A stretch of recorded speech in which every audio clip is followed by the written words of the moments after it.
नमस्कार साथियों, प्यारे बच्चों, आशा करता हूं कि आप सभी स्वस्थ हैं।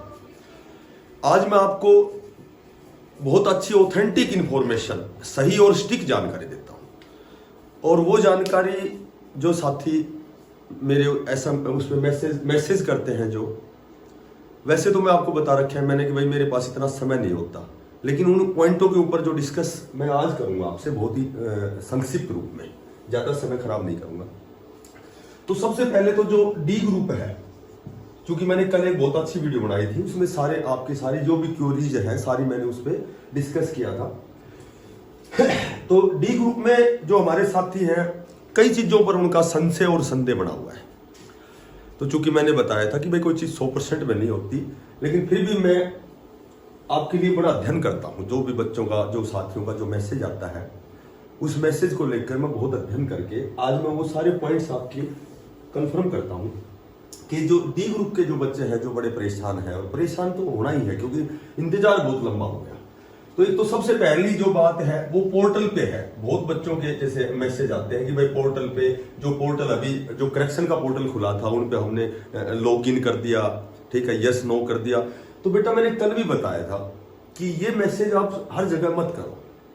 ये सच्चाई है कि जो पोर्टल करेक्शन का था उसमें केवल करेक्शन ठीक करना था, और जिसने यस नो कर दिया या नहीं कर दिया, मैंने बताया था कि उनको यस नो नहीं करना जिनकी सारी चीजें सही है, लेकिन फिर भी बाय द वे उन्होंने कर दिया।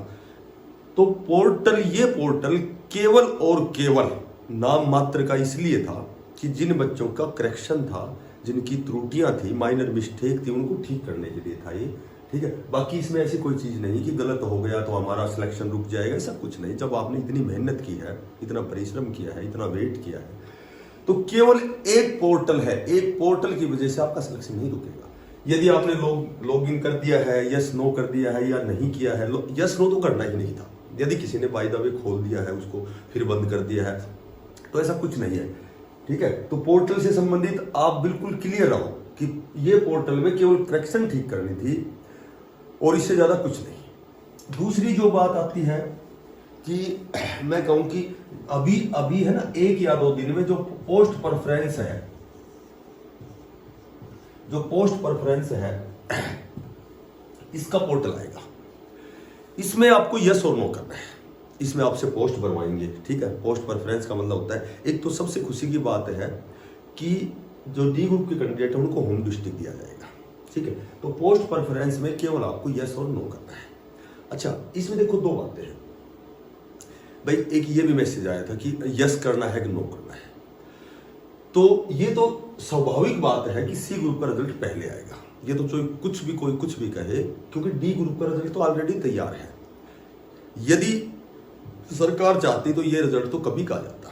95 में से प्रोविजनल निकाल सकते थे, ठीक है, क्योंकि चलो 5 नंबर का तो मैटर थोड़ा सा उसमें तो विसंगतियां हैं, तो 95 में तो कभी निकाल सकती थी। जैसे टेक्निकल वालों को 97.5 में निकाला है। तो ये तो कन्फर्म है, ये तो प्रमाणिक बात है, तथ्य है, ये तो बिल्कुल फैक्ट है कि सी ग्रुप के बाद रिजल्ट आएगा। तो पोस्ट प्रेफरेंस में किसको यस करना है, किसको नो करना है, जिसको सही लगे वो वैसा कर दो, किसी का कोई नुकसान नहीं होगा। यस करोगे, मान लो बढ़िया 56-57 वाले या सी ग्रुप वाले बच्चे अच्छे मार्क्स जिन्होंने अचीव किए हैं, उन्होंने यस कर दिया, तो उनका जब रिजल्ट ही आ जाएगा तो उनका तो अपने आप ही नो हो गया। तो यस नो से कोई फर्क नहीं पड़ेगा। हम 5 नंबर लें या सी ग्रुप के 2.5 नंबर लें, कोई फर्क नहीं पड़ेगा। 2.5 नंबर लो, 5 नंबर लो, क्योंकि जब सी ग्रुप का रिजल्ट ही आ गया और वो बच्चे वहां से निकल के दूसरी पोस्ट पे चले गए, तो फिर डी ग्रुप को तो नुकसान हो ही ना।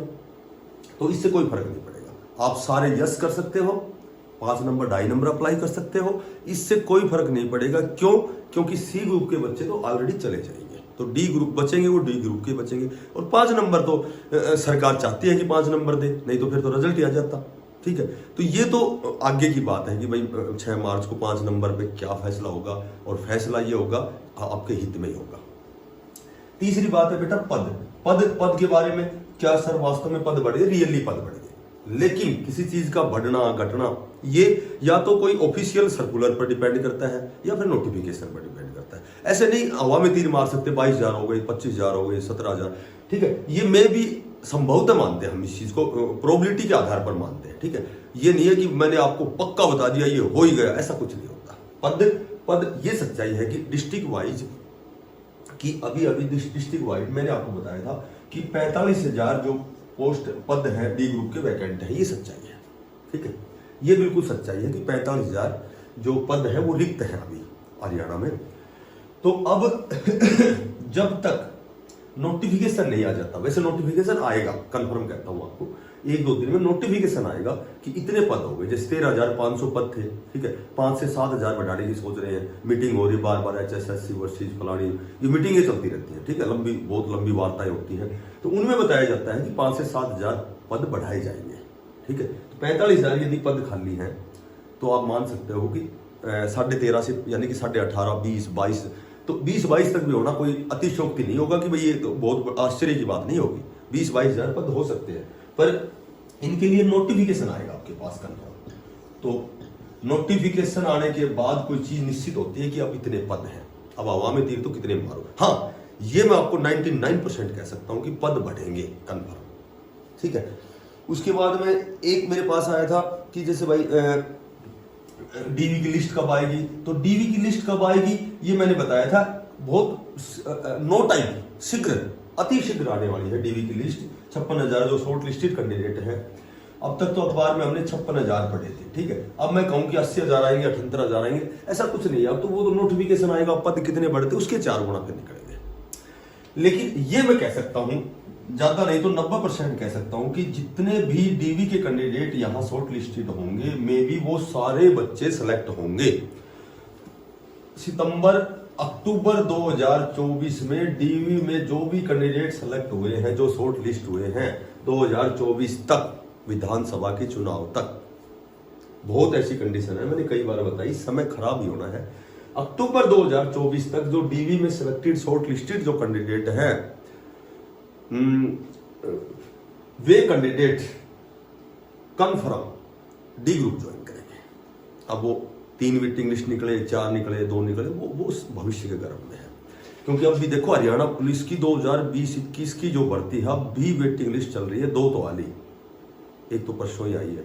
ठीक है, तो इतने सिस्टम है, इतनी चीजें हैं कि यदि 56,000 कैंडिडेट यहां डीवी के लिए सिलेक्ट होते हैं तो 65,000 भर्तियां होनी हैं। सी ग्रुप की, टीजीटी की, टेक्निकल की Holi, Delhi police, Delhi driver, Haryana police की 2 वेटिंग आली, पीजीटी की आली, पता नहीं कितने, अभी संस्कृत वालों ने भी केस जीत लिया है। तो मैं ये कह रहा हूं कि जो शॉर्ट लिस्टेड कैंडिडेट हैं वो तो ऑलरेडी लग ही जाएंगे, उससे ऊपर के जो बच्चे हैं वो सारे ही लग जाएंगे। फिर भी यदि कोई बच जाता है, कोई अब भी कोई केस लंबे समय तक खिंच जाता है, तो ये मान लेना कि वेटिंग लिस्ट में they will be select, confirm selection होगा, ये बात मेरी मान लेना।